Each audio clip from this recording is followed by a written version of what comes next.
দুপুর 12টার একটু আগে জেনিফা আর নিখিল পৌঁছেছে মৃধা ম্যানসনে। দুজনে আলাদা বের হয়েছিল, তবে রাস্তায় জেনিফাকে গাড়ির জন্য দাঁড়িয়ে থাকতে দেখে নিখিল তাকে নিজের গাড়িতে উঠতে বলে। এর আগে নিখিল দুবার এসেছিল এই ম্যানসনে, একবার না ঢুকেই চলে গিয়েছিল, আর আরেকবার এসেছিল রাফানের জিনিসপত্র সব গোছাতে। তারপর এই আজ এলো, আর জেনিফা কোনোদিন এখানে আসেনি, এই প্রথম আসা। ম্যানসনের মূল গেটের সামনে দাঁড়িয়ে জেনিফা হা করে রয়েছে। পুরো প্রাসাদ মনে হচ্ছে দেখে, এত বড় বাড়ি, অথচ বাড়িতে সার্ভেন্ট আর দুজন তিনজন মানুষ ছাড়া কেউ থাকে না, বেশিরভাগই সার্ভেন্টের বডিগার্ড।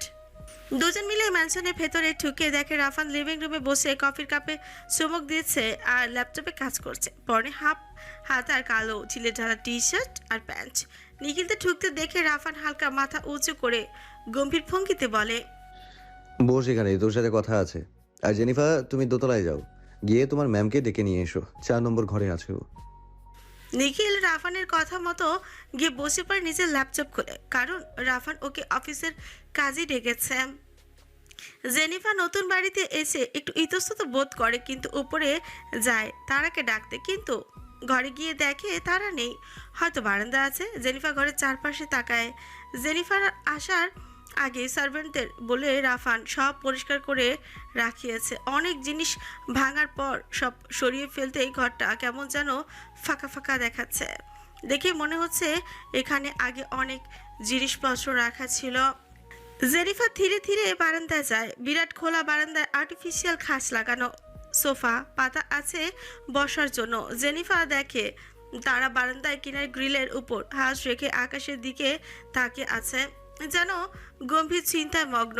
তারার পরনে আকাশি রঙের চুড়িদার, গলায় বুকে আকাশি সাদা ফুলের ওড়না জড়ানো। খুবই স্নিগ্ধ লাগছে তাকে, মনে হচ্ছে এক টুকরো আকাশ থেকে নেমে এসেছে বারান্দায়।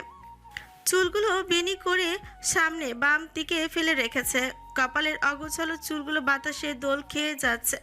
জেনিফা আস্তে আস্তে তারার পাশে গিয়ে ধীর কোমল স্বরে জিজ্ঞেস করে, ম্যাম, কিছু কি হয়েছে? তারা তার গভীর ধ্যান ভাঙে, হালকা নড়ে চড়ে দাঁড়ায়, কিন্তু তার চোখে জল চিকচিক করে প্রমাণ দিচ্ছে তার উদাসীনতা। তারা নিজেকে সামলে জেনিফাকে জিজ্ঞেস করে, তুই এখানে? স্যার বলেছে আপনাকে নিয়ে নিচে নামতে। আচ্ছা চল। দুজনে সুন্দর করে নিচে নেমে আসে। সিঁড়িতে পায়ের আওয়াজ পেয়ে রাফান একটু মাথা ঘুরিয়ে দেখে তারাকে, যেন এক ঝটকায় বুঝে ফেলেছে তারা এতক্ষণ কি করছিল। তাই হালকা কপাল কুচকায়, কিন্তু সেই কুচকানো কপাল বেশিক্ষণ থাকে না। তারাকে মাথা থেকে পা পর্যন্ত দেখে একটু স্নিগ্ধ লাগছে। রাফান যেন আবার নতুন করে তার ফ্লাওয়ার প্রেমী পড়ে গেল। ঠিক তখনই নিখিল রাফানকে বলে উঠছে, ম্যামকে ফর্মাল পোশাক ছাড়া এই চুড়িদারেও যে এত সুন্দর লাগবে ভাবিনি, তাই না ভাই? নিখিলের কথা শুনে রাফান তারার দিক থেকে চোখ সরিয়ে নিখিলের দিকে অগ্নি দৃষ্টিতে তাকালো, যেন এক মুহূর্তে ফস্যই করে ফেলবে। নিখিলও এক মুহূর্তে নিজের আঙুল মুখে চেপেই ধরলো, ফুল চাকায় ফুল কথা বলে ফেলেছে। রাফান রাগে দাঁত পিষে বলল, আমার জিনিসের দিকে তাকাবি তো চোখ উপড়ে ফেলে দেবো। নিখিল ভয়ে ভয়ে চোখ নামিয়ে বলে, সরি সরি, আর হবে না, এইবারই লাস্ট। জেনিফা আর তারা নিচে নেমে আসে। রাফান কিছু না বলে উঠে দাঁড়ায়, তারার সামনে গিয়ে হাত ধরে টেনে নিজের আগের জায়গায় বসে তারাকে তার পাশে বসিয়ে দেয়, একদম গা ঘেঁষে। রাফানের একদম হঠাৎ কাণ্ডে নিখিল অবাক হয় না, কিন্তু জেনিফা রসগোল্লার মতন চোখ নিয়ে দাঁড়িয়ে থাকে। তারাও বিরক্ত ভরা কঞ্চি বলে, এসব কোন ধরনের ন্যাকামো হচ্ছে মিস্টার ক্রিমিনাল? রাফান মুখে কোনো অভিব্যক্তি না দেখিয়ে এক হাত দিয়ে তারার কোমর ধরে আরেক হাতে ল্যাপটপে কাজ করতে থাকে, যেন সে কিছুই করেনি। তারা রেগে মেগে আরো জোরে বলে, কি হচ্ছেটা কি? ছাড়ুন বলছি, অসভ্য নির্লজ্জ লোক। রাফান তারার দিকে এমন ভাবে তাকায় যেন আর একটা কথা বলে এর চেয়ে বেশি কিছু হবে। তারাও রাফানের তাকানোর মানে বুঝতে পেরে চুপ করে যায়, কিন্তু রাগে ফুঁসতে থাকে। জেনিফা অনেকক্ষণ ধরে দাঁড়িয়ে আছে, কেউ ওকে বসতে বলছে না। নিখিলও রাফানের সামনে নিজের হুকুম দেখাতে পারবে না, তাই চুপ করে আছে। রাফান ল্যাপটপে কাজ করতে করতেই হাতের ইশারায় না তাকিয়েই জেনিফাকে বসতে বলে। তখনই জেনিফা বসে পড়ে নিখিলের পাশে, তবে একটু দূরে। রাফানের হাতের ভিতর বসে তারা অনেকক্ষণ ধরে হাসপাস করছে। বের হতে পারছে না, বেশি নড়লে রাফান ধমক দিয়ে উঠে। কি হলো? কাজ করছি দেখছো না? এত ডিস্টার্ব কেন করছো? চুপচাপ বসো, না হলে ছাদ থেকে একদম ছুঁড়ে ফেলে দেবো। তারা চোখ গরম করে রাফানের দিকে তাকায়। রাফানের সাথে দৃষ্টি মিলিত হলে রাফান সবার সামনে এক ভয়ানক কাণ্ডই করে বসে। তারার গাল চেপে ধরে ছোটে কামড়ি বসিয়ে দেয়। তারা চিৎকার করে ওঠে। রাফান রাগি চোখে তাকিয়ে তারার গাল চেপে বলে, অনেক দিন ধরে জ্বালাচ্ছিস, কিচ্ছু বলছি না, আরেকবার জ্বালালে বিছানায় নিয়ে ফেলবো। রাফানের সবার সামনে এরকম ছোট কাটা ব্যবহারে তারার রাগ আরও বেড়ে যায়। নিখিল আর জেনিফার তো লজ্জায় মরে গিয়ে মাথা নিচু করে বসেই থাকে। রাফানদের কাজ শেষ করতে করতে 1:30 বেজে যায়। বিজয় আর আলপনারাও তো আসার কথা। তারার মাথায় হঠাৎই তাদের কথা আসলো। রাফান জিজ্ঞেস করে, বিজয় আর আলপনা আসবে বললেন, কিন্তু ওরা কোথায়? আমি আলপনাকে 2বার কল দিয়েছিলাম, কিন্তু ধরলো না। রাফান গম্ভীর মুখেই বলে, এসে যাবে এখনই, হয়তো জ্যামে পড়েছে। রাফানরা কাজ শেষ হওয়ার পরপরই রাফান, নিখিল আর জেনিফাকে অর্ডার করে তাদের জিম আর ঘরের সব কিছু আবারও ঠিক করতে মানুষ দিয়ে। অর্ডার পেয়ে দুজনে একসাথে কাজে লেগে পড়ে। রাফান আগে যা যা জিনিসপত্র ভেঙেছে সব অর্ডার দিয়ে রেখেছিল, এখন সব বাসায় আসতে জেনিফা নিখিল সম্মিলিতভাবে কাজে লেগে যায়। সার্ভেন্টদের দিয়ে ঠিকঠাক কাজ করায় নিখিল মনে মনে ভাবে ভালোই হয়েছে, তারা এই কাজের উসিলায় একসাথে থাকতে পারবে অনেকক্ষণ। দুপুর 3টের দিকে সবাই একসঙ্গে খেতে বসেছে বিরাট ডাইনিং টেবিলে। বিজয় আর আলপনাও এসে পড়েছে, কিন্তু দুজন দুজনের সাথে কথা বলে না। রাফান তারাকে জোর করে টেনে নিজের পাশে বসে দিয়েছে। তারা আর খাবার দাবারে খেয়াল রাখছে, একটু পরপরই এটা ওটা দিচ্ছে। তারা বিরক্ত দেখাচ্ছে মুখে, কিন্তু মনে মনে একটা আলাদা প্রশান্তিও কাজ করছে। কতদিন পর একসাথে খেতে বসেছে, এরকম কেয়ার পাচ্ছে। জেরিফাকে চেয়ারে বসতে দেখে নিখিল তার পাশের চেয়ারটাতে বসে পড়ে। ডাইনিং টেবিলে নিস্তব্ধতা নেমে এসেছে, কেউ কথা বলছে না, শুধু চামচের টুং চাং আওয়াজ হচ্ছে। সার্ভেন্টরা কার কি লাগবে সব সার্ভ করে দিচ্ছে। এদিকে রাফানের প্রতি তার অভিমান, অন্যদিকে বিজয় আর আলপনার রাগ করে থাকা, কথা না বলা, আর নিখিলের জেনিফাকে বারবার পটানোর চেষ্টায় ব্যর্থ হওয়া। চারিপাশে কেমন যেন বিচ্ছেদ বিচ্ছেদ ঘ্রাণ ছড়িয়ে আছে, যেন সব ভাঙা কাজগুলো একসাথে জড়ো করে রাখা হয়েছে। সবার স্তব্ধতার মাঝে রাফা নীরবতা ভেঙে গম্ভীর গলায় সকলকে বলে, সবাই শোনো, আজ আমি তোমাদের নিয়ে একটা জায়গায় যাব। ওই জায়গাটা আমার একটা শখের জায়গা, যদিও আমি সেখানে কাউকে নিতে পছন্দ করি না, কিন্তু আজ শুধুমাত্র আমার ফ্লাওয়ারের মন ভালো করার জন্য তোমাদের ডাকা হয়েছে, আর তার জন্যই আমি তোমাদের সবাইকে ওখানে নিয়ে যাব। রাফানের কথা শুনে মনে হচ্ছে যে কোনো রাজা রাজসভায় নিজের হুকুম দিলেন, আর সকলে তা মাথা পেতে নিল। বিকেল 4টায় সবাই ম্যানশনের মূল দরজা থেকে বের হলো। বাড়ির সামনে বাগানের রাস্তা ধরে জেনিফা তারা আর আলপনা দাঁড়িয়ে আছে, নিজেদের মতো আলাপ করছে। বিজয় আর নিখিল নিজেদের গাড়ি এনেছে। রাফান গ্যারেজে গিয়ে তার প্রিয় একটি গাড়ি বের করলো, নেভি ব্লু রঙের জেস্কো গাড়ি নিয়ে বের হলো।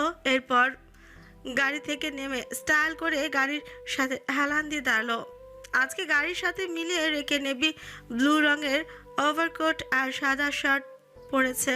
শার্টের ধরনটা একটু অন্যরকম, বুকের হাফ পর্যন্ত বোতাম আছে আর নেই, যার কারণে রাফানের বুকের কাছের জিম করা অংশ স্পষ্টই বোঝা যাচ্ছে। রাফান কিছুক্ষণ অপেক্ষা করলো। তারা গল্প করছে দেখে নিজের বেস্ট ফ্রেন্ডকে পেয়ে কেমন হাসি খুশি হয়ে গেছে, কিন্তু রাফানের সাথে হাসি খুশি থাকতে দোষ কোথায়? অন্য কারোর জন্য তারা এত খুশি হয়ে গেছে, অথচ সে কতদিন ধরে তারার জন্য এত কিছু করছে মান ভাঙানোর জন্য, তবুও তারা রাগ করে বসে আছে। এসব ভেবে রাফানের চোখের কোমলতা বদলে গিয়ে আবারও রাগী ভাব ফুটে ওঠে। গমগমে পায়ে তারার কাছে গিয়ে তারার হাত ধরে টানতে টানতে গাড়ির সামনে আনতেই তারা আর গম্ভীর মুখেই বলে, অনেক গল্প করেছো সবার সাথে, এখন যাওয়ার সময় হয়েছে। রাফান রাগ করে কথাগুলো বললেও তার কথাগুলোর ভিতর অধিকার দাবি স্পষ্ট। তারাকে গাড়িতে উঠিয়ে রাফান নিখিল আর বিজয়ের উদ্দেশ্যেই বলল, নিখিল, তুই জেনিফাকে নিয়ে আয়, আর বিজয় তুই আলপনাকে নিয়ে আয়। কথা শেষ করে রাফান ড্রাইভিং সিটে বসে গাড়ি স্টার্ট দিয়ে চলে যায়। বাকিরা ওদের যাওয়ার দিকে তাকিয়ে থাকে। এদিকে আলপনা বেঁকে বসেছে, সে নিখিলের সাথে যাবে, বিজয়ের সাথে যাবে না। নিখিল তো লাফ মেরে দুপা পিছিয়ে বলে, দেখুন ম্যাডাম, আমি পারবো না। ভাই যেটা বলেছে আমাকে সেটাই শুনতে হবে, না হলে আমার মাইনে কেটে রেখে দিবে। তাই রিস্ক নিয়ে লাভ নেই। আমি জেনিফাকে নিয়ে যাব। বলে নিখিল জেনিফাকে নিজের গাড়িতে উঠতে বলে। জেনিফা গাড়িতে উঠে চুপচাপ চলে যায়। নিখিলও গাড়ি নিয়ে বেরিয়ে যায় মৃধা মেনশনের ত্রিসীমানা পেরিয়ে। এখন দাঁড়িয়ে আছে শুধু বিজয় আর আলপনা। তাদের দুজনের মনে ভেতর রয়েছে বিচ্ছেদের আগুন। ওদের ব্রেকআপ হওয়ার মূল কারণ ছিল তারা আর রাফান। রাফান চলে যাওয়ার পর প্রথম প্রথম বিজয় সত্যি জানতো না রাফান কোথায়। নিজের বেস্ট ফ্রেন্ডের কষ্ট দেখে আলপনা বারবার জিজ্ঞেস করেছিল বিজয় রাফানের কথা। বিজয় বলেছিল সে জানে না, কিন্তু কয়েক মাস পরে বিজয় ঠিকই জেনেছিল যে রাফান কোথায়। এটা এটা টের পেয়ে গিয়েছিল আলপনা। সে বারবার অনুরোধ করেছিল বলতে, কারণ তার মানসিক অবস্থার দিন দিন বিপর্যয় ঘটেছিল, সম্পূর্ণ একা হয়ে গিয়েছিল, যার কারণে আলপনা অনেক কষ্ট পাচ্ছিল। কিন্তু বিজয় রাফানকে কথা দিয়েছিল সে কোনোদিন কাউকে কিচ্ছু বলবে না। তাই নিজের কথা রাখতে বারবার আলপনাকে নিষেধ করেছিল যে সে বলতে পারবে না। আলপনার এতে খুব অভিমান হয়। তার কাছে মনে হচ্ছিল যে তার হয়তো বিজয়ের কাছে কোনো মূল্যই নেই। তাই সে রাগ করে সব যোগাযোগ বন্ধ করে দিয়েছিল বিজয়ের সাথে। আর আজ রাফান ফিরে আসার পর আবার দুজন মুখোমুখি হলো। আলপনাকে চুপচাপ দাঁড়িয়ে থাকতে দেখে বিজয় কোনো কথা না বলে গাড়িতে উঠে বসলো। গাড়ির জানালার কাছ নামিয়ে আলপনার দিকে তাকিয়ে থোতা মুখ করে বলল, এখনো সময় আছে, উঠে বসো, না হলে আমি চললাম। আলপনা আর দাঁড়িয়ে না থেকে গাড়িতে উঠে বসে আর গাড়ি চলতে শুরু করে। বড় রাস্তা ধরে দ্রুত বেগে এগিয়ে চলছে ব্লু জেক্সো গাড়িটি। গাড়ির ভেতর নীরবতা। রাফান দক্ষ হাতে ড্রাইভিং করছে আর তারা চোখ মুখ শক্ত করে বসে আছে। এই নীরবতা ভেদ করে তারাই প্রথম তার তীক্ষ্ণ গলায় বলল, সব সময় জোর দেখিয়ে কি ভাবেন নিজেকে? একটা কথা ভালো করে মনে রাখবেন, আমি রক্ত মাংসের মানুষ, কোনো কাঠের পুতুল নই। রাফান কোনো কথা বলে না, শুধু ছোট্ট করে বলে। আপাতত এইসব কথায় জবাব দিয়ে নিজের মেজাজ গরম করতে চায় না সে। এই একটা জায়গায় সে নিজেকে সব সময় নিয়ন্ত্রণ রাখতে চায়, যেন নিয়ন্ত্রণ হারিয়ে তারাকে না আঘাত করে বসে। তখন তারা আর চেয়ে বেশি কষ্ট নিজেরই হবে। আর এখন এই মুহূর্তে তো আর না। গুলশান থেকে যাত্রা শুরু করে গাড়িটি এখন গাজীপুরের দিকে যাচ্ছে। গাজীপুর একটা জায়গায় পৌঁছে গাড়ি থামায় রাফান। গাড়িটা থামে একটা বড় গেটের সামনে। গাজীপুরের গ্রাম্য এলাকায় এত বড় গেট দেখেই মনে হচ্ছে ভেতরে বেশ বিশেষ কিছু আছে। রাফান আর তারাদের গাড়িটা দেখে কিছু বডিগার্ড এসে গেট খুলে দেয় আর ওরা গাড়ি নিয়ে ভেতরে ঢুকে যায়। ততক্ষণে একে একে নিখিল আর বিজয়ের গাড়িও এসে পড়ে। ওরাও গাড়ি নিয়ে ভেতরে ঢুকে। সেখানে আলাদা গাড়ি পার্কিং করার জায়গা রয়েছে। আস্তে আস্তে সবাই এক এক করে গাড়ি থেকে নামে। সামনে বড় একটা খোলা মাঠ, শুধু বড় না অনেকটা বড়, আরও সুন্দরও। সেখানে তৈরি করা হয়েছে একটা ঘোড়াশাল। এর ব্যাপারে আগে কেউ জানতোই না। সেখানে একটা ছোটোখাটো বাড়ির মতো রয়েছে, হয়তো জামা কাপড় পাল্টানোর বা রেস্ট নেওয়ার জন্য বানানো হয়েছে। এত সুন্দর জায়গা দেখে সকলে তাকিয়ে আছে, কিন্তু রাফান আর তারার চেহারা বরাবরের মতোই গম্ভীর। দুজন যেন এই এক ধাতুরই গড়া। যদিও তারা আগে এরকম ছিল না, কিন্তু বলে না সঙ্গদোষী লোহা ভাসে, সেই হয়েছে দশা। বিজয় রাফানের এই ঘোড়াশাল দেখে জিজ্ঞেস করে, কি রে দোস্ত, তুই যে এরকম একটা জায়গা বানিয়েছিস আগে বলবি না? কিন্তু যাই বলিস, জায়গাটা কিন্তু হ্যাপি। রাফান কপাল কুঁচকে একবার বিজয়ের দিকে তাকায়, তো এরপর গম্ভীর মুখে সবার উদ্দেশ্যেই বলে, চলো সবাই ভেতরে। সেখানে গিয়ে আগে সবাই যার যার ড্রেস চেঞ্জ করবে। জেনিফা আর আলপনার চোখে মুখে খুশির উত্তেজনা। ঘোড়ার পিঠে দুজনই কোনোদিন উঠেনি, আজ এই প্রথম উঠবে। তাদের মনে তাই অনেক আনন্দ। রাফানের আদেশ শোনা মাত্রই সকলে ওই বাড়ির ভেতরে যায়। বাড়িটা ছোট হলেও কিভাবে ভীষণ নান্দনিক। কমপক্ষে 4টা কক্ষ আছে এখানে, সাথে লিভিং রুম। নিচতলার বাড়িটার ভেতরে সুন্দর সুন্দর শো পিস দিয়ে সাজানো। সকলে ভেতরে ঢোকার পর রাফান, নিখিল আর বিজয়কে একটা রুম দেখিয়ে দেয় আর আলপনা আর জেনিফাকে আরেকটা রুম দেখিয়ে দেয়। তারা ওদের সাথে যেতে নিলে রাফান ওর হাত ধরে আটকে ফেলে গম্ভীর দৃষ্টিতে। চোখ শক্ত করে তারাকে বলে, You have decided to ignore me, right? But mind it, others are not married. তাই ওদের মতো করে ভাগ করে দিয়েছি। But you are married and your husband is not a simple person. You are the wife of Rafan Ibrahim Mridha. So you will only stay with me. Got it? রাফানের মুখে স্পষ্ট ইংরেজি ভাষায় বলা কথাগুলো তারা বিরক্ত হয়ে বলে, I don't want to stay with you, Mr. Criminal. I hate you. তারার কথায় রাফানের ধৈর্যের বাঁধ ভাঙে। এক হাত দিয়ে নিজের কাঁধে উঠিয়ে নিয়ে নিজের ব্যক্তিগত রুমে গিয়ে ঠাস করে দরজা লাগিয়ে দেয়। দপাস করে তারাকে বিছানায় ফেলে নিজের গায়ের ওভারকোট খুলে ফ্লোরে ছুঁড়ে মারে। দপ করে বিছানার গিয়ে হাঁটুতে ভর করে তারার দিকে ঝুঁকে পড়ে। এক মুহূর্তের জন্য তারার চোখে ভয়ের চিহ্ন দেখা যায়। রাফান এক হাত তারার মাথার পাশে রেখে ভর দিয়ে আরেক হাতে তারার গা চেপে ধরে। তারা রাফানের হাত ছাড়ানোর জন্য চেষ্টা করে কিন্তু পারে না। হাত ছাড়াতে না পেরে ইচ্ছে মতো খামচানো শুরু করে, তাতে কোনো লাভ হয় না, বরং রাফান নিজের হাতের বাঁধন আরও শক্ত করে।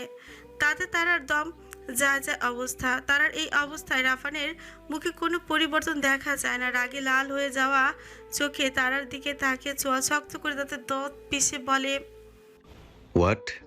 What did you just say? You hate me, right?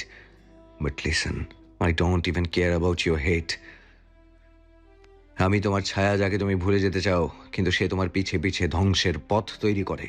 আমি সেই আগুন যা তোমার হৃদয় জ্বালিয়ে ছাই করে দেবে। তুমি যতই লড়াই করো আমি ততই গাঢ় হয়ে উঠব, কারণ আমার বিষটাই তোমার অভিশাপ। So you can do nothing, just nothing. রাফানের পিছে ভরা কথা শুনে তারা তার মুখে তাচ্ছিলের শব্দ করে যেন সেও কিছু পরোয়া করে না। কিন্তু রাফান এই তাচ্ছিলের জবাবে তারার ঠোঁট দখলই করে নেয় নিজের চোচের মাধ্যমে। তবে সেখানে নেই কোনো ভালোবাসা, সেখানে আছে শুধুই অধিকারবোধ, দাবি আর আধিপত্য। রাফান তার মুখ দিয়ে শুষে নেয়, নিতে শুরু করে তারা চোট। একদম লাল হয়ে যায় তারার কোমল গোলাপি ঠোঁট জোড়া। গভীর চুম্বন মেতে আছে রাফান, ঠোঁট থেকে শুরু করে আস্তে আস্তে গলায় মুখ ডুবিয়ে উম্মাদের মতো শুরু করে। তারা ছাড়ার চেষ্টা করে কিন্তু পারে না।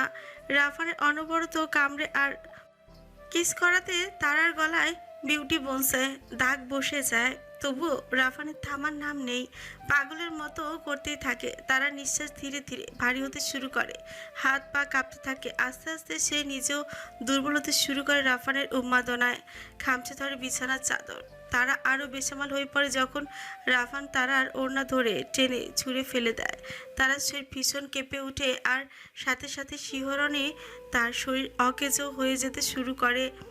তারার এই অবস্থায় রাফান তার কানের কাছে মুখ নিয়ে ফিসফিস করে বলে, হেট করবে তো ফ্লাওয়ার করো, কিন্তু কাকে করবে? যার তোমার উপর অধিকার সবচেয়ে বেশি, তার উপর। Now just wait and watch what I can do with you baby girl. Rafan কথাগুলো বলে আবার তারার ঘাড়ে গলায় গভীরে চুম্বনে ভরিয়ে দিতে থাকে। তারা নিচে সব শক্তি দিয়ে দাপাদাপি করতে থাকে কিন্তু কোনো লাভ হয় না। রাফান তারার চুলের মুঠি ধরে তাকে বসায়। এক হাতে চুলের মুঠি ধরে অন্য হাতে তারার চুড়িদারের চেন টান দিয়ে খুলে ফেলে। তারা দুই হাত দিয়ে রাফানের শার্ট খামচে ধরে। রাফান তারাকে ধরে পেছনে ঘুরিয়ে দেয়, দু হাতে তারার পিঠ উন্মুক্ত করে ফেলে। ফসা গায়ের রঙা তারার পিছে ছোট্ট তিলের দিকে তাকিয়ে আলতো হাত ছুঁয়ে দেয়। এক হাতে তারার পেট জড়িয়ে অন্য হাতে ছুঁয়ে দিতে থাকে তারার খোলা পেজ। ছোট্ট তিলটায় নিজের ছোচের পরশ এঁকে দেয়। তারা রাফানের কাণ্ডে জোরে জোরে শ্বাস নিতে থাকে। মনে হয় যেন শরীরে বিদ্যুতের মতো শিহরণ প্রবাহিত হয়ে যাচ্ছে। এদিকে রাফান তার মুখটা ঠিক তারার কানের কাছে নিয়ে হাসকি স্বরে বলে, তোমার পিঠের এই ছোট্ট তিলটা আমার এত পছন্দের কেন বলো তো? জানি বলতে পারবে না, আমি বলি তাহলে। এই ছোট্ট তিলটা ঠিক তোমার মতোই। তুমি আগে যেরকম ছিলে, খুব সাধারণ, যা চোখে পড়ার মতো না, কিন্তু যখন তোমাকে কাছে থেকে দেখলাম মনে হলো এর যে স্পেশাল আর কিচ্ছু হতে পারে না। যেমন তোমার এই তিল দূর থেকে চোখে পড়ে না, কিন্তু কাছে এলে পাগল করে দেয় আমাকে। রাফান তার ছোট স্পর্শে ভরিয়ে দেয় তারার পিছে, আর হাতের অবাধ বিচরণ তো আছে। রাফান যখন একেবারে তারাকে কাছে পাওয়ার জন্য ঘরে আচ্ছন্ন হতে থাকে, ঠিক তখনই ফোন বেজে ওঠে। প্রথমে দুজনেরই কারো খেয়ালই নেই ফোনের রিংটনে আসেনি, কিন্তু বারবার বাজার কারণে রাফান বিরক্ত হয়ে পাশে থাকা ফোনের দিকে তাকায়। বিজয় কল করেছে। বের হওয়ার জন্য মনে হয়, এই সুযোগে তারা ছিটকে সরে যায় রাফানের থেকে। এক টানে নিজের চেন লাগিয়ে ফেলে আর রাগী চোখে রাফানের দিকে তাকিয়ে বলে, এভাবে বসে আছেন সবাই কি ভাববে? আর সন্ধ্যা হওয়ার পর ঘোড়া চালাবেন নাকি? জলদি চলুন, সন্ধ্যা হতে বেশি দেরি নেই। তারাকে রাফান আর কিছু বলে না। তার ঘোর আস্তে আস্তে কেটে যায়। রাফানের মাথা থেকে ঘোরার কথা বেরি হয়ে গিয়েছিল, আর 1-1.5 ঘন্টা পরেই আজান দিয়ে দিবে। তাই সে গম্ভীর মুখে তারাকে বলে, যাও, রেডি হয়ে নাও, ড্রেসিং রুমে সব রাখা আছে, আমি আসছি একটু পর। ঘোড়ায় চড়ার জন্য সকলে রেডি হয়ে একে একে বের হয়। প্রত্যেকেই অসাধারণ লাগছে। জেনিফা পরেছে ম্যাজেন্টা রঙের ব্লেজার, সাদা প্যান্ট আর বুট। নিখিল পরেছে বাদামি রঙের ব্লেজার, সাদা প্যান্ট আর বুট। বিজয় পরেছে কালো রঙের ব্লেজার, প্যান্ট আর বুট। অবাক করার মতো আলপনাও একই রঙের পোশাক পরেছে। সকলে বসে আছে রাফান আর তারার অপেক্ষা, কিন্তু ওরা যে ভেতরে গিয়ে সেই যে দরজা লাগিয়েছে আর কোনো সারা শব্দ নেই। বিজয় একটু পরপর ফোন করে যাচ্ছে, ফোন ধরার নামও নেই। তাই সবাই বসে একটু আড্ডাই দিচ্ছিল। কিন্তু অপেক্ষা করার পর তারা রুম থেকে বের হয়ে এলো। সাদা রঙের ব্লেজারের ভেতর সাদা শার্ট, সাদা প্যান্ট, তবে বুটের রং কালো। চুলগুলো ফ্রান্স বেনি করে এসেছে, যেন কোনো সমস্যা না হয় ঘোড়ায় চড়তে। তারাকে দেখে সবাই হাঁ করে তাকিয়েছে। অসম্ভব ইউনিক আর সুন্দর লাগছে তাকে। সবার ভেতর কাঁধের দুই পাশে চেন ঝুলছে। জেনিফা মুখে হাত দিয়ে নাটকীয় ভঙ্গিতে প্রশংসা করে বলে, বাহ ম্যাম, আপনাকে তো খুব সুন্দর দেখাচ্ছে, একদম প্রফেশনাল মনে হচ্ছে দেখে।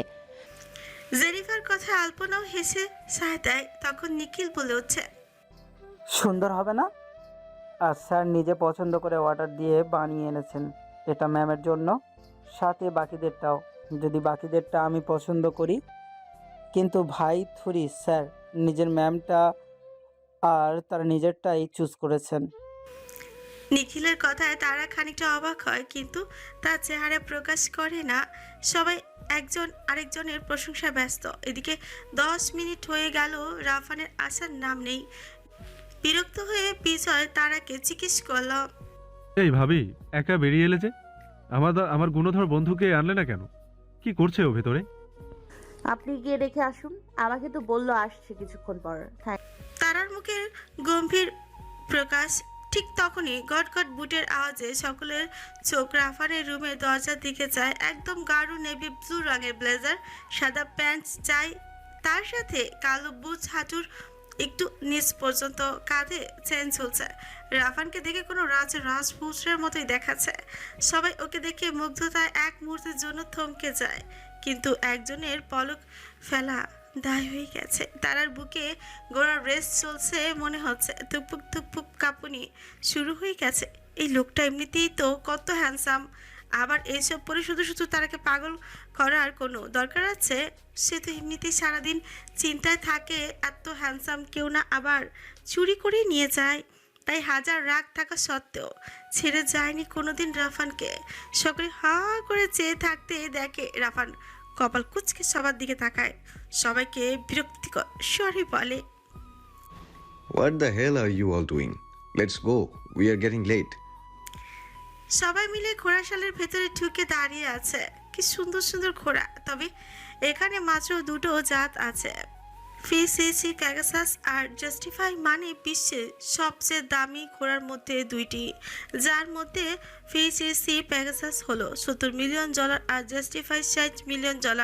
এত দামি ঘোড়া দেখে বিজয় একটু বিস্রুপ করে বলে, কি রে ভাই, ঘোড়ার শোরুম দিয়েছিস নাকি? আগে জানতাম তুই কার লাভার, এখন দেখি এগুলো। ভাবছি একদিন তোর সব গাড়ি আর ঘোড়া বিক্রি করে আমি বিলিয়নিয়ার হয়ে যাব। বিজয়ের কথা সবাই হেসে উঠে। রাফান একটু আত্মবিশ্বাস আর অহংকার নিয়ে বলে, আগে দেখ আমার অনুমতি ছাড়া আমার কোনো ঘোড়াকে ছুঁয়ে দেখতে পারিস কিনা, আর আমার গ্যারেজে প্রবেশ করতে পারিস কিনা। বিক্রি করে বিলিয়নার হওয়া তো পরের বিষয়। রাফান সোজা হয়ে আরামে দাঁড়ানোর মতো দাঁড়িয়ে হাত পেছনে নিয়ে ওর সবচেয়ে প্রিয় ঘোড়াটিকে ডাকে।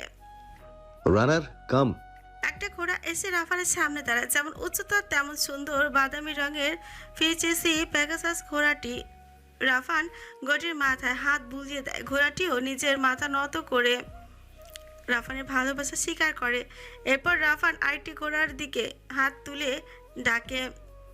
স্টারমাইন কাম। তখনই সাদা রঙের ঘোড়া আসে সামনে, মাথা ঝুঁকে নিজের অনুগত্য প্রকাশ করে।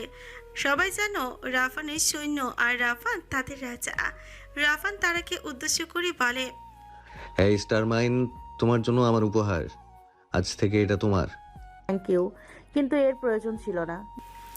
এরপর একে একে সবাই সবার পছন্দের ঘোড়াটি নিয়ে বের হয়। সবার সাথে একজন করে হেল্পার আছে, তারা আর রাফান বাদে। রাফান একসাথে রানার আর স্টারমাইনকে নিয়ে এগিয়ে আসে, তারাকে প্রশ্ন করে। আমি জানি তুমি ঘোড়া চালানো শিখেছো, কিন্তু তারপরেও তুমি শিওর তো? যদি ভয় করে তাহলে আমার সাথে আসতে পারো। না, তার কোনো প্রয়োজন নেই, আমি পারবো। ঠিক আছে, এতই যদি পারো, দেখো পরে টরে যেও না, তখন কিন্তু আমি ধরতে আসবো না। কথাটা বলে রাফান তারার কোমর ধরে ওকে ঘোড়ার পিঠে বসিয়ে দেয় আর নিচেও রানারের পিছে চড়ে। সবাই ঘোড়া চালানো শুরু করেছে। ঘোড়ার পায়ের আওয়াজ আর সকলের উচ্ছ্বাসিত কণ্ঠের আওয়াজে পুরো মাঠ গম গম করছে। খুশির ফোয়ারাতে ভেঙে পড়েছে সবাই। বিজয়, নিখিল, আলপনা আর জেনিফার হাস্যজ্জ্বল মুখের দিকে মুগ্ধ চোখে তাকিয়ে দেখছে এদিকে, আর তারা আর রাফান মিলে একজন আরেকজনকে চ্যালেঞ্জ করছে। সবার মনোযোগ ওদের দিকে সরে চলে যায় চ্যালেঞ্জের কথা শুনে। দুজনে মিলে ঠিক করে ঘোড়ার রেস লাগবে। ম্যাম ম্যাম ম্যাম নয়ন রে, তোকেই জিততে হবে। গো গো ফার্স্ট। বস, আমরা জানি আপনিই জিতবেন। মান সম্মান রাখিস দোস্ত মেয়েদের সামনে। দুজন হেল্পার ম্যান একটা দাগ টেনে স্টার্টিং লাইন বানিয়ে দেয়, যেখানে রাফান আর তারা দুজনের ঘোড়া নিয়ে দাঁড়ায়। জেনিফা আর আলপনা তারাকে চেয়ার আপ করছে, নিখিল বিজয় করছে রাফানকে। সকলে চার চার ঘোড়া থেকে নেমে দাঁড়িয়েছে রেস দেখতে। একজন হেল্পার ম্যান রেডি 1 2 3 বলে লাল পতাকা উড়াতেই দুজন দক্ষভাবে ঘোড়া নিয়ে ছুট শুরু করেছে। টার্গেট পুরো মাঠ 10 বার রাউন্ড দিয়ে যে আগে স্টার্টিং লাইনে ফিরে আসতে পারবে সেই উইনার হবে, আর যে জিতবে তাকে অপর পক্ষ যা বলবে তাই শুনতে হবে। এই সুযোগ দুজনের একজনও ছাড়তে রাজি নয়। দুটো ঘোড়ায় অসাধারণভাবে ছুটছে। রাফান আর তারাকে দেখে মনে হচ্ছে দুজন কোনো প্রফেশনাল রেস করছে। বিজয়ের কথা শুনে আলপনা মুখে ফিংচি কাটে, যদিও বিজয় সেটা দেখেও না দেখার ভান করে। 7 রাউন্ড দেওয়ার পর স্টারমাইন্ড কেমন যেন করা শুরু করে। তারা এতে নিজের ব্যালেন্স হারিয়ে ফেলেছে। শক্ত হাতে ঘোড়ার দড়ি আঁকড়ে ধরে, কিন্তু ঘোড়াটা যেভাবে নড়ছিল আর লাফাচ্ছিল তাতে তারা ভয় পেয়ে যায় আর ব্যালেন্স রাখা কষ্টকরই হয়ে যায়। রাফান নিজের ঘোড়া নিয়ে প্রায় 8 রাউন্ড দিয়েই ফেলেছিল। ঠিক তখনই খেয়াল করে তারা তার পেছনে নেই। পেছনে তাকে দেখে ঘোড়া নিয়ে তারা পড়ে যাওয়ার উপক্রম। রাফান ভয় পেয়ে যায়। সে তাড়াহুড়ো করে রানারকে নিয়ে তারার দিকে ছুটে আসে। তারা পড়ে যেতে নিলে রাফান তার হাত শক্ত করে ধরে এক ঝটকায় তারাকে নিজের ঘোড়ার তার সামনেই বসিয়ে দেয়। আচমকা কাণ্ডে তারা ভরকে যায়, কিন্তু বুঝতে পারে কি হয়েছে তার সাথে। তারা নিজের ঘাড় বাঁকা করে রাফানের দিকে তাকায়, দেখে রাফান গভীর দৃষ্টিতে তাকিয়ে দেখছে। রাফানের চাহনি বলে দিচ্ছে যে তাকে, don't worry, I am here, nobody can touch you, even the dust.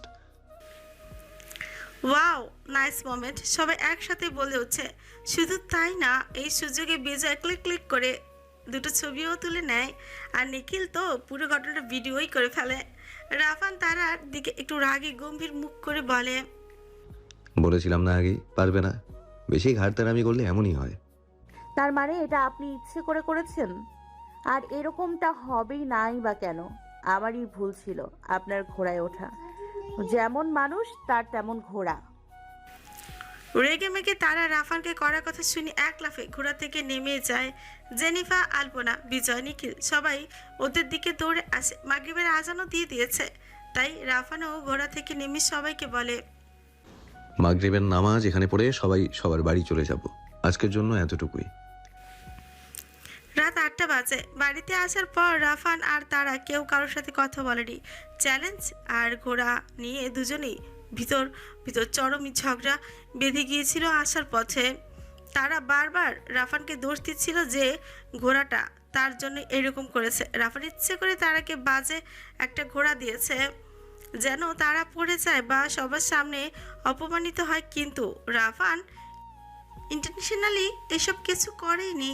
সে বারবার বলছে, তারা মানছে না দেখে সেও যা মুখে এসেছে তাই বলেছে।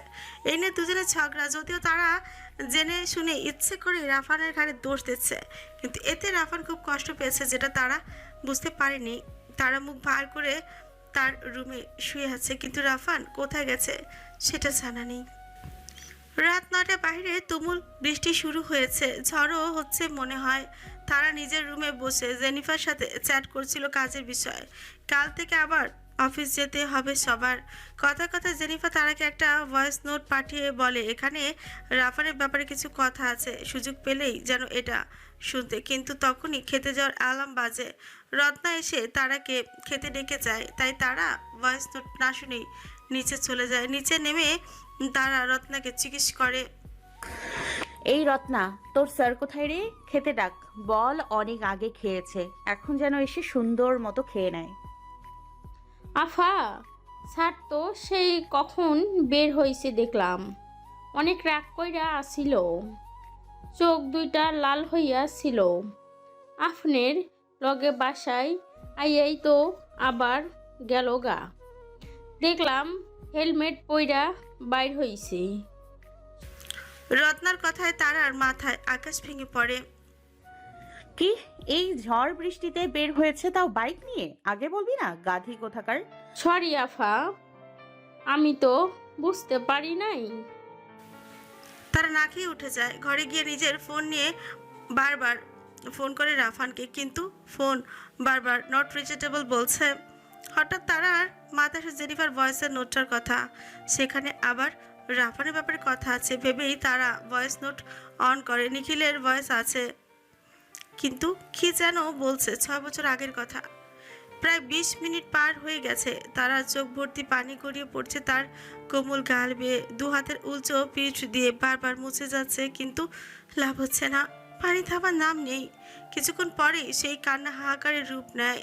তারা 2 হাত দিয়ে বারবার নিজের গালে চড়াতে থাকে। বিছানার সব উলট পালট করে দিয়ে কাচের গ্লাসে হাতে নিয়ে সেটা দেয়ালে এমনভাবে মারে যে সকালের কেটে যাওয়া জায়গা আরও বেশি কেটে রক্তাক্তই হয়ে যায়।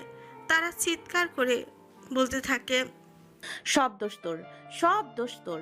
তোর মতো বোকা মানুষের জন্যই আজকে ও এত কষ্ট পেল, যে তোর জন্য সব বিলিয়ে দিয়েছে, নিজের সব কিছু ফেলে দিয়ে শুধু তোকে সেফ রাখার ট্রাই করেছে, তোর ভালোর জন্যই তোর থেকে দূরে থেকেছে, সব সময় তোকে রক্ষা করেছে। তুই কি করে পারলি তাকে এতটা কষ্ট দিতে? কি করে করবি নিজেকে কি করে করবি নিজেকে ক্ষমা?